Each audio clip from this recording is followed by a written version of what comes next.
आप सभी भक्तजनों को मेरा प्रणाम। नवरात्र का चौथा दिन माँ कुष्मांडा को समर्पित है। माँ कुष्मांडा को अष्टभुजा देवी, आदि शक्ति और आदि स्वरूपा के नाम से भी जाना जाता है। पौराणिक कथाओं के अनुसार जब सृष्टि नहीं थी, चारों ओर अंधकार ही अंधकार था, तब माँ कुष्मांडा ने अपनी मंद मुस्कान से इस सृष्टि की रचना की थी, इसलिए उनका नाम आदि शक्ति पड़ा। माँ कुष्मांडा ने ग्रह, तारे, सूर्य और सभी आकाश गंगों का निर्माण किया है। माँ कुष्मांडा की 8 भुजाएं हैं, इसलिए वह अष्टभुजा कहलाती हैं। माँ के 7 हाथों में कमंडल, धनुष, बाण, कमल पुष्प, अमृत कलश, चक्र तथा गदा है। इनके 8वें हाथ में सभी सिद्धियों और निधियों को देने वाली जप माला है। माँ कुष्मांडा का वाहन सिंह है और इन्हें कुम्हड़े की बलि प्रिय है।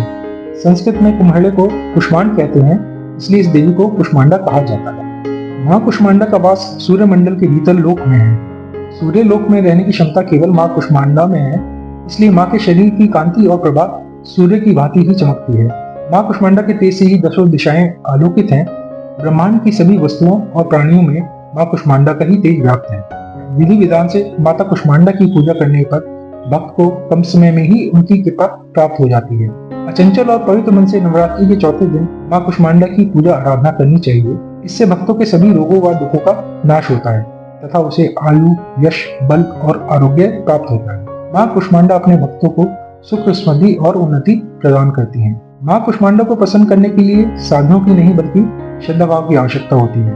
माँ से कुछ मांगना भी आवश्यक नहीं है, क्योंकि माँ अपने बच्चों का स्वयं ख्याल रखती है, उसके दुख दर्द को दूर करती है, सुखी जीवन का आशीर्वाद देती है और सदा हम पर कृपा बनाई रखती है। तो आप भी भक्ति भाव से माँ कुष्मांडा की पूजा करें और उनका आशीर्वाद प्राप्त करें। दुर्गा सप्तशती के कवच में लिखा है, वह देवी जिसके उदर में त्रिविध तापयुक्त संसार स्थित है, वह कुष्मांडा है। देवी कुष्मांडा इस चराचर जगत की अधिष्ठात्री है। जब सृष्टि की रचना नहीं हुई थी, तब उस समय चारों ओर अंधकार था। देवी कुष्मांडा, जिनका मुखमंड सैकड़ों सूर्य की प्रभा से प्रदीप्त है, उस समय प्रकट हुई।